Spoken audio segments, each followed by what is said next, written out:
Pope John Paul II concluding his address to the Catholic Charities Convention in San Antonio with some admittedly tough remarks, expressing his gratitude for the generosity of the American people and the American Catholic Church, but saying there is much work left to be done.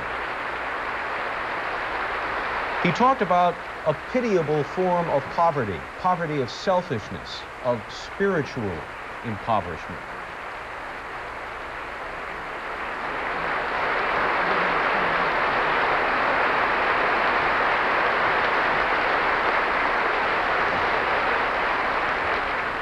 He said that in the... My brothers and sisters, my deep conviction is that Christ our Lord says to every one of us, charity, never enough. And that is my wish to every one of you and to everyone in the American Catholic community, Christian community. Charity, never enough. Still more.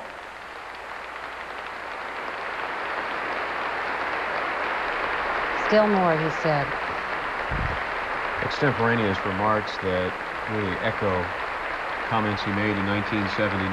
He said, "Give till it hurts," when he said in Yankee Stadium, "America has given much to the world of its abundance. Now it is time to give from its heart." That, by the way, is Marilyn McCoo and Billy Davis Jr., her husband, who sang for the Pope. He's obviously paying them a compliment on their performance. And Bob, as you were saying, he made similar comments in 1979, addressing the materialistic society of the United States, really taking Catholics to task for having so much, and while acknowledging what they do give, reminding them that as was said in the Bible, just when you are about to congratulate yourself, realize that you are only doing what you are supposed to be doing. And as he said, Christians view humans valued for what they are and not for what they have. Mike Davis, as we watch the Pope leave and prepare for another quick parade, have Catholics, as they have become more affluent, become less generous? He talked about how in the pursuit of wealth, human beings become imprisoned in the hardening of their hearts and the closing of their minds. Has that happened in the Catholic Church? We've heard a lot about the Catholics becoming more affluent, more powerful in society, but are they still giving the way they used to?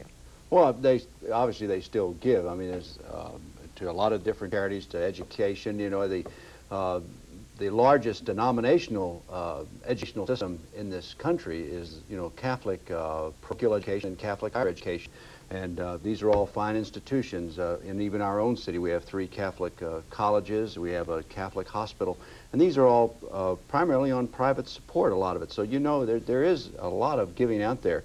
But it's interesting that you made the point, because Father Andrew Greeley and his group that did kind of a poll of American Catholics and a study of American Catholics noticed that with you that American Catholics give like $6 million, but because of their high educational rate that they have now, and also because of the economic betterment that they have had through the years, that they could probably even give double that, like $12 million.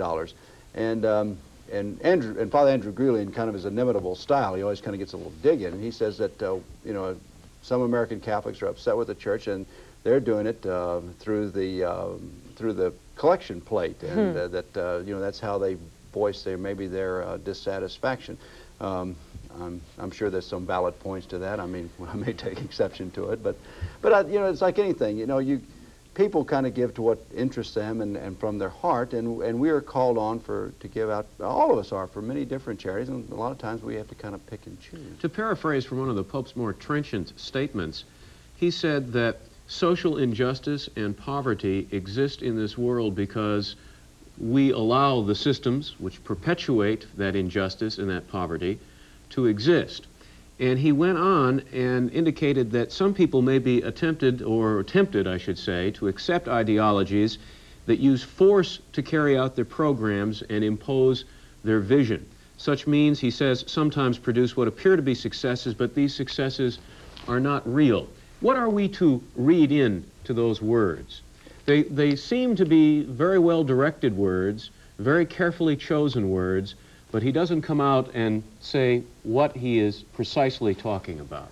Well, I think you could see that through the whole series of talks from both the Pope and from, you know, Americans' response to it. Everybody has been extremely diplomatic in how they're phrasing things. Nobody's going to, you know, just say, all right, well, this is what we believe. And I think in some ways he's talking about some of the things maybe about liberation theology and his concerns about that. The Brazilian bishops went to him when the Vatican seemed to wanted to censure Father Boff and his theological point of view on liberation theology.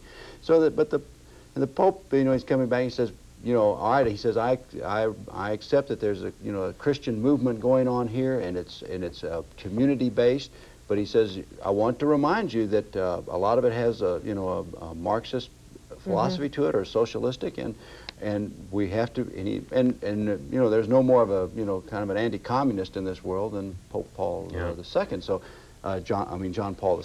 So he's probably, you know, he's hinting at it, and he wants to, and he's doing it in a very tactful and in a very clever way. Not progress at any cost is what he is saying. Yeah, he doesn't want, he wants to make sure that the principles of the gospel are always undergird anything, and not just for any personal self-aggrandizement or just you know, a personal political philosophy.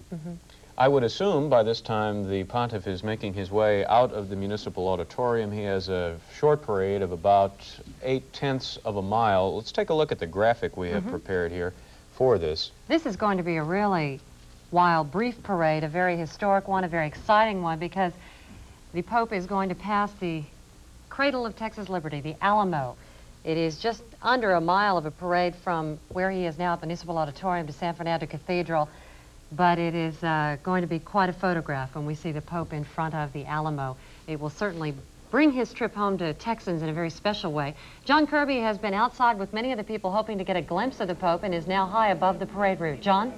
Well, Deborah, earlier today we were talking about the sparseness of the crowd and how people were kind of waiting to the last minute to line the streets here to see the Pope. Well, we can no longer talk about a small crowd here. At the bottom of Lexington Avenue, as it goes into 4th Street and heads on down to Alamo Street, there are thousands of people now lined here. Perhaps they were smart and waited for the sun to get out a little bit and waited for the heat of the day to sort of leave us before they came downtown to catch a glimpse of the Pope. But now it is wall-to-wall people along Lexington Avenue and 4th Street as you go cut through the sort of the outskirts of the downtown area.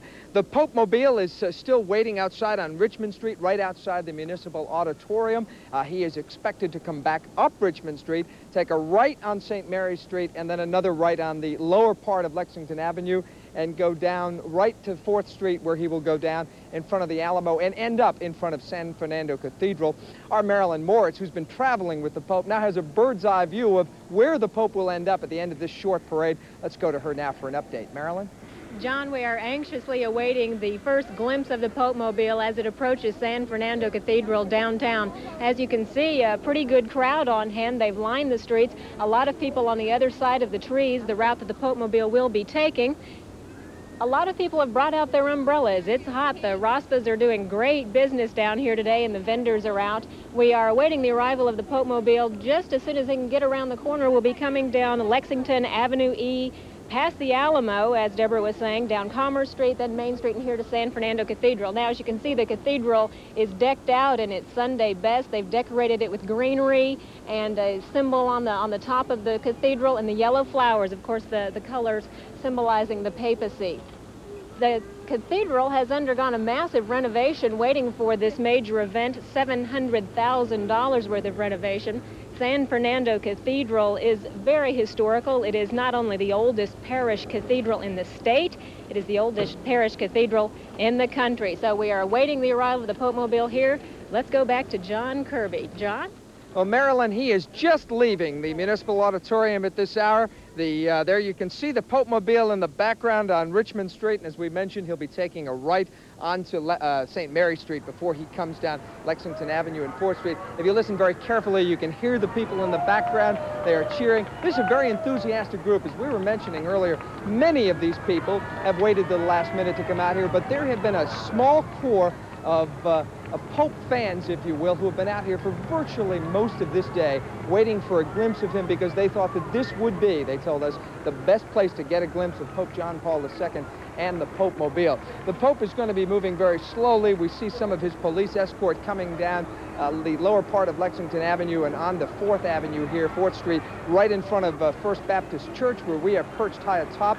And the Pope is going to be coming down in front of thousands of people right in front of the El Tropicano Hotel. And you can see people way up the street now anticipating his arrival. It's hard for you to see them, but I can see them. And they are very anxious to see Pope John Paul II and the Popemobile. Of course, none of these people had a chance to go inside and listen to his speech to the Catholic Charities Fund. But now you can see the press truck and some of the other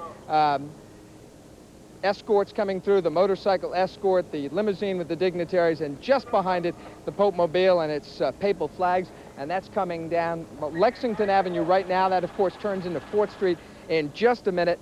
The Pope will be going down this. He's going rather slowly. I mean, he wants to get a chance to see most of these people.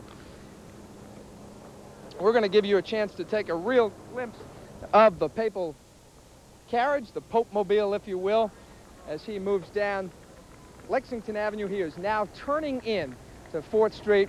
As Marilyn mentioned, he will go down to Alamo Street. And as Deborah mentioned earlier, he is going to pass right in front of the cradle of Texas Liberty. This man of peace is going to cut right in front of the shrine of Texas Liberty. Inside the Municipal Auditorium, Pope John Paul II gave a 31-minute speech that was interrupted for applause 6 times. He was especially applauded when he reminded his audience that Jesus Christ was born poor, he lived poor, and he died poor.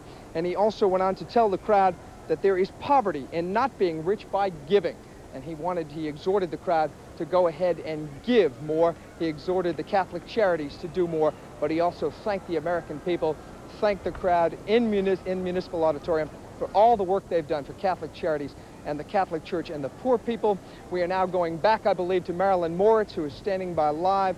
No, we're not going back to Marilyn Moritz. That is my mistake. We're going back to Bob and Deborah in the studio. Bob and Deborah, he is just moving up the street to a very enthusiastic throng here in front, behind Municipal Auditorium. Bob and Deborah? Okay, thank you, John Kirby. You know, we saw there for a moment as the Pope was passing some folks decked out in their Polish costumes. Just they were beautiful. dancing. And you know that he had to have seen them for just a moment, and it was such a special event for those people. All along the parade, there are people with a special message to send John Paul. They want him to see them. People, we know there is a woman in San Antonio who grew up with John Paul. She was a neighbor of his when he was a little boy in Waterwy's, Poland. And she said she's going to be there to try and make sure he sees her sign that says, we share the same homeland, we share the same birthplace. So there are a lot of people along this parade route who really want to get his attention for one moment, just to know that he saw them and got their message, like the Polish dancers just then. He is so charismatic, and we saw him be very serious in his speech, but now is when the charm, the smiles, the waves come out that are the part of John Paul II that has really won people over in all parts of the world. All the adjectives, my goodness, awe-inspiring, tough, magnetic, all those things come to mind as we watch him wave with Archbishop Flores alongside. As he goes by the Alamo, it's our understanding that there is an EO Goldbeck camera, or 2, quite possibly, that is stationed in a high area that will take a panoramic picture of the Pope in the Popemobile as he passes by the cradle of Texas Liberty, the Alamo, saving that moment in grand scale for posterity. I'll be interested in seeing that. Also, it's my understanding that Father Guido Sarducci of Saturday Night Live fame is somewhere along the parade route and doing some TV for a special that's going to be coming up on one of the cable outlets in the next few months. So we have a number of celebrities in town. You know, the Pope, some people may not be aware, but as a young man and when he was first in school, his passion was theater and drama. And his neighbors who grew up with him say that they really expected him to be a great actor because of his love for drama. And perhaps it's that original talent that he had that makes him win crowds, or gives him the ability to win crowds so easily, because a situation like this, it really brings out in him that flair for capturing people. And also the humor in him that many people may not be aware of. He has expressed, we heard a terrific story when he was in New Orleans. He was asked by reporters, because he was addressing black Catholics there, he was asked by reporters, do you feel comfortable with blacks in the church? And he said, I live with a black man at the Vatican. His personal secretary is black. And here he is approaching the Alamo. This is probably the biggest crowds on the parade route, I would imagine, there at Alamo Plaza.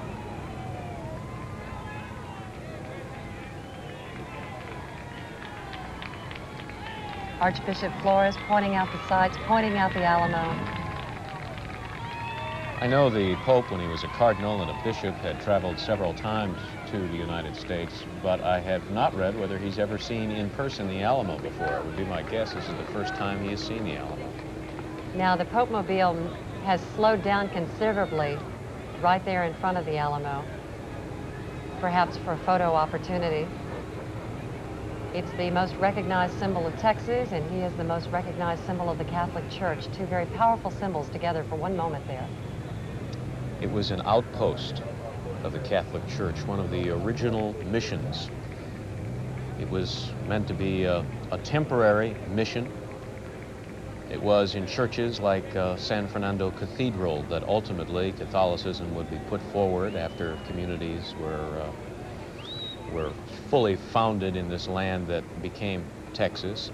But in those times when the Indians dominated the landscape, and when there were not the niceties that we have here in this city today, it was an outpost, both militarily and of the Catholic Church, and an important one at that.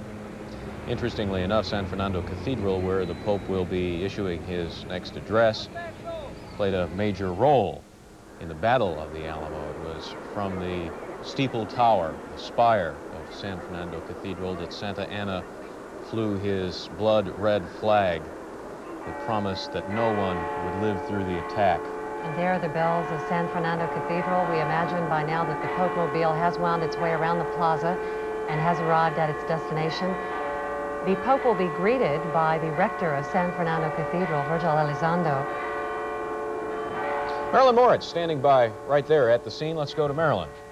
Bob, as you can hear the bells of San Fernando anxiously awaiting the arrival of the head of the Catholic Church. As Deborah was saying, the rector of the church, Father Virgil Elizondo, will be welcoming the Holy Father when he gets there. He will be receiving him and offering him the holy water. The Pope will then enter the cathedral and will pray to King Ferdinand III, to whom this cathedral is dedicated, the canonized king to whom this cathedral is dedicated. The crowd's anxiously awaiting. We're expecting the Popemobile to round the corner anytime soon. What will go on here at San Fernando Cathedral? The Pope will be meeting with about 600 men who are studying to become priests. They are seminarians, and women studying to become nuns and other members of religious orders. He will be talking with them for about 45 minutes. Now, this is particularly important because on this trip through the United States, he is trying to stir up some more devotion, some more dedication in the Catholic Church. In Miami, he talked with a delegation of about 550 priests. Now he will be talking to about 600 people who would be priests or nuns in the Catholic Church, and he will be trying to stir them up and stir them to more dedication. There have been reports of numbers dropping in the Catholic Church over the past decade, and he's trying to renew that dedication. Helicopters are hovering overhead. They've been checking security. Marilyn, let me interrupt for just a moment. Sure. We need to say goodbye to Mike Davis, the Director of News and Information at the Oblate School of Theology. Thank you so much, Mike, for your many insights into the Pope and his comments on Catholic charities. We appreciate you being here this afternoon. Well, thank you for inviting me. It's been a most pleasant afternoon, and you all have done a splendid job through the days. We've enjoyed watching it when we weren't here. Thank you very much. Thank you. Back out to Maryland for a minute. Marilyn, you've been with the Pope since he arrived in Miami. Can you tell discernibly that there is any fatigue showing in the Holy Father? I don't know about any fatigue in him. I can feel a little bit of fatigue. The temperatures have been overwhelming across the South. His stamina, to me, has been pretty amazing. He gets up 5 o'clock, 6 o'clock in the morning, perhaps even before that, and keeps going and going and going, meeting with one group after another, and a grueling schedule. Of course, he's known for his famous afternoon nap. Perhaps that's something that he and President Reagan talked about when they met in Miami earlier this week. Now, the crowds, again, we're awaiting the arrival of the Popemobile here in front of San Fernando Cathedral. This cathedral is the home parish church for 850 families here in San Antonio, but it also has more than that. A lot of the people who work in downtown San Antonio oftentimes will go to this cathedral to pray. You can see Father Virgil Elizondo, I believe that is, at the doors, the wooden doors of San Fernando Cathedral. And here we see the beginning of the entourage here.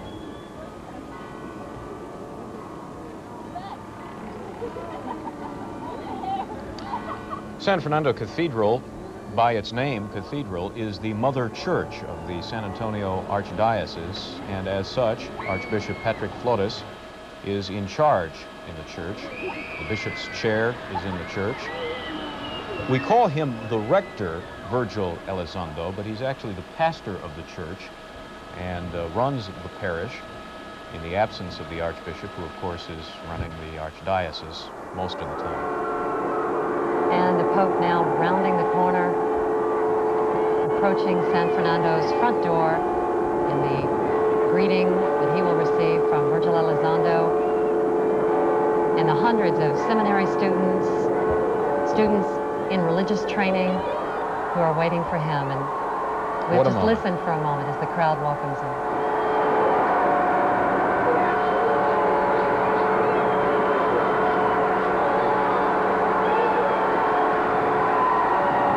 History being made at a historical location, the oldest cathedral sanctuary in the United States, founded back in 1749. The first Polish pope, the first pope for that matter, to come to San Antonio. The seating inside is by invitation only.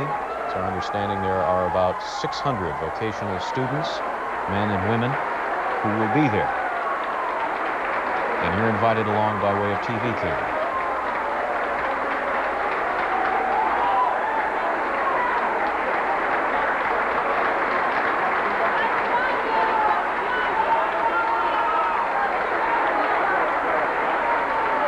Father Elizondo welcoming the Holy Father.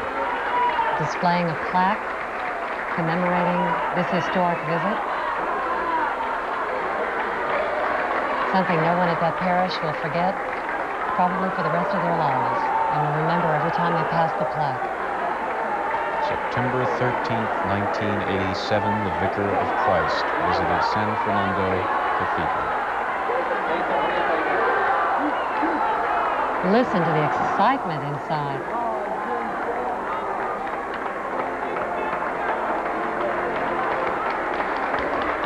In Rome, Bob, they shouted El Papa.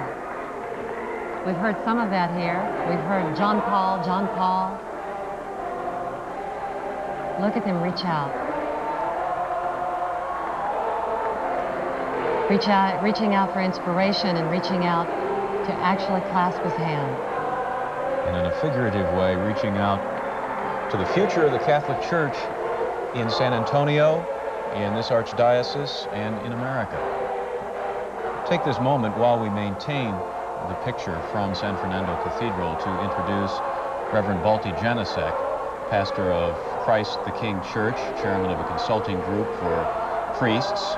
And he's very knowledgeable about the visit, papal history and whatnot. Balti, thanks for being with us this afternoon. Father, feel free to step in here.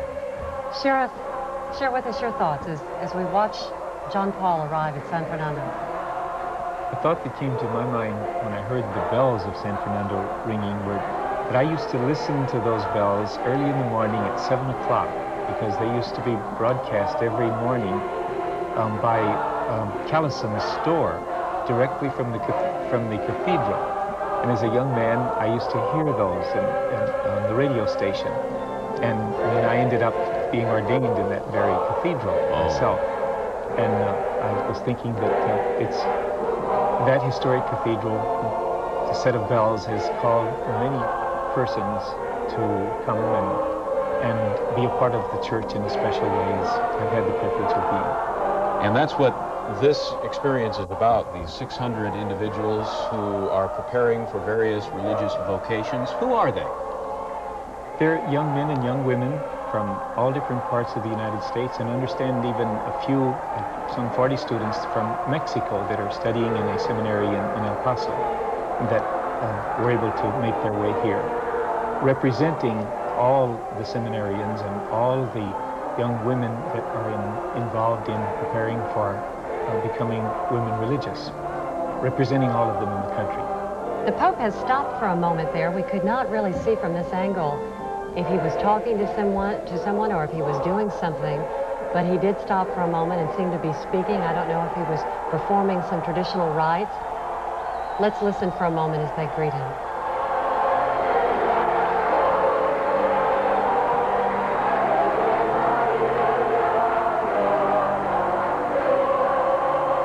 We understand that he will pray for a moment, that this is very traditional upon entering the cathedral. The Pope will have a moment of prayer to himself. This is the longest stay at any cathedral in the United States. Most of the visits are just very diplomatic, very polite, very perfunctory for 10 or 15 minutes. He is going to be here over an hour.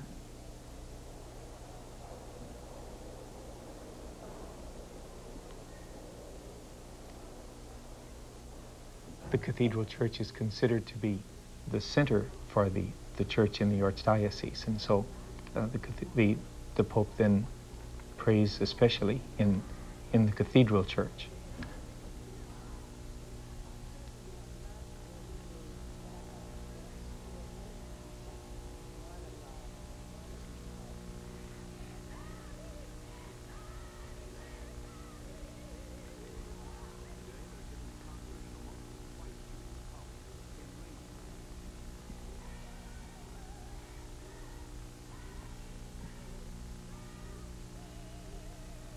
We have seen him pray in so many parts of the world, in so many cathedrals, and he is here in San Antonio at San Fernando.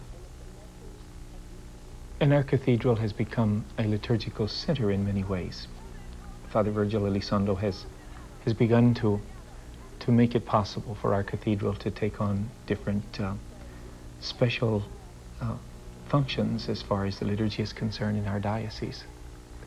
This shot that we're seeing is such a beautiful contrast to the hoopla and the jubilation and the spectacle that we've seen all day today, the huge mass, the giant production, and now this very simple moment. Yes. I'm sure he's praying for the young men and young women and the older ones that are there, that are involved in the so-called formation of them as they prepare for their way in the religious life. Because, as Bob said, they are the future of the church, the next generation.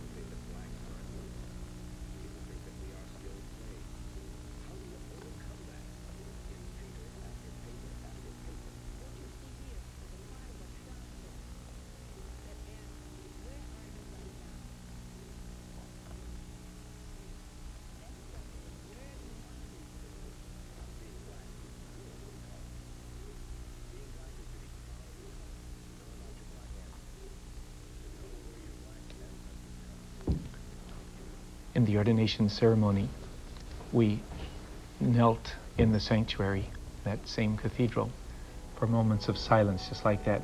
In preparation for ordination, we knelt and we lay prostrate on the floor in silence, and I can remember those moments of stillness. I think that was the embodiment of piousness there, the moment of electrifying, of contemplation.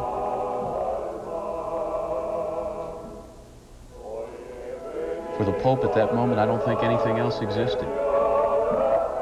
He had such power of concentration, you could just read it in his face. And I could not help but be struck by the fact that he is so public, so on display, especially on these spectacular trips. And for him, that was one of the few quiet moments, and although he was not alone, he was allowed a moment to himself and to his own thoughts.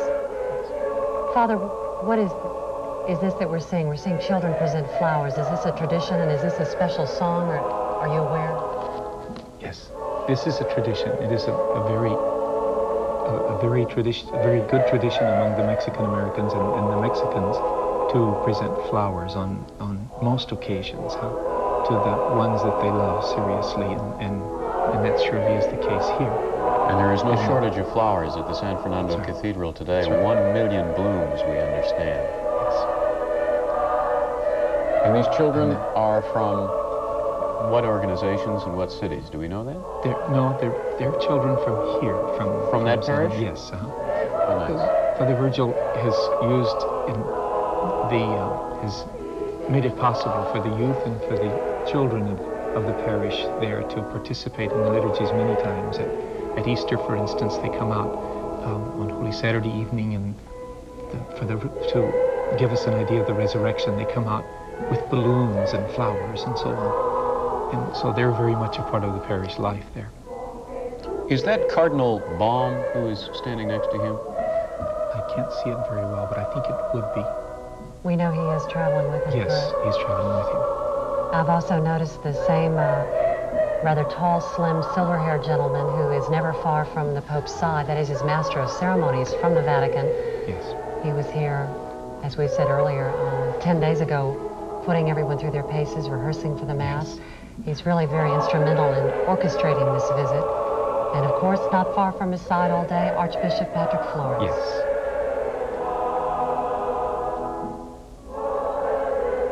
And as someone in the front pew can't resist a photograph. Could you? Yes.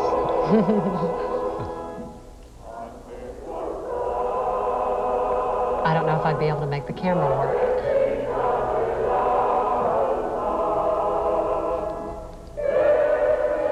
One little lady at the Mass today was asked, are you going to be able to see him? What are you going to do when he passes by? And I related to her. She said, I'll probably close my eyes.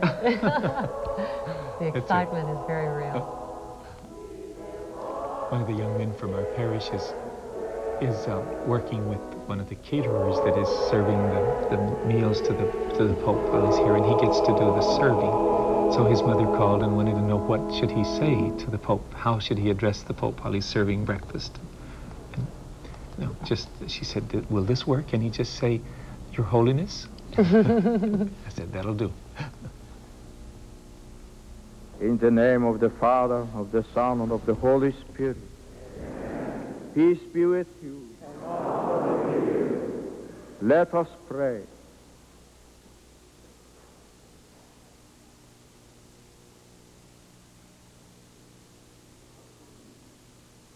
O God, you choose the King San Fernando to defend your church on earth. Listen to the prayers of your people and mercifully keep him as their protector in heaven. We ask this through Christ our Lord.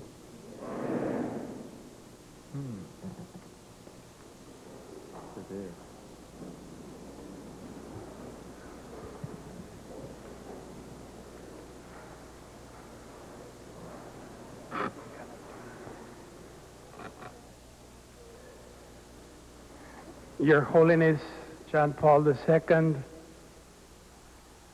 I am pleased to welcome you to San Fernando Cathedral, the oldest parish church in San Antonio and the oldest cathedral sanctuary in the United States of America. These seminarians preparing for priesthood and these men and women religious preparing to be religious and their formation faculties welcome you wholeheartedly this afternoon.